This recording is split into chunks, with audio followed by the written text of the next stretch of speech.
Tindakan pertahanan Buriram United, Dion Kuls memujuk bintang muda Johor Darul Ta'zim, JDT, Arif Aiman Hanapi mencuri perhatian warga maya ketika aksi AFC Champions League Elite, ACLE. Pada Selasa, JDT serta Buriram United bertemu dalam aksi timbal balik kedua di Stadium Sultan Ibrahim dengan kedua-dua pasukan turun memasang impian untuk meraih tiket ke suku akhir ACLE.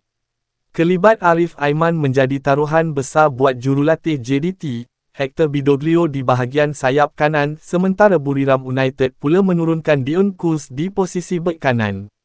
Aksi berlangsung cukup sengit sepanjang tempoh 90 minit sebelum JDT terpaksa akur tumbang di laman sendiri hasil jaringan bintang muda Buriram United, Subhanat Muenta. Kekecewaan jelas terpancar di wajah pemain, jurulatih serta penyokong JDT tatkala pasukan Harimau Selatan ini hanya selangkah bagi melakar sejarah baharu kelab mara ke suku akhir ACLE. Menerusi satu rakaman tular di TikTok, kelihatan kelibat Arif Aiman yang terduduk kecewa di atas padang apabila akur tersingkir perjalanan JDT di pentas Asia berakhir di pusingan 16 terbaik.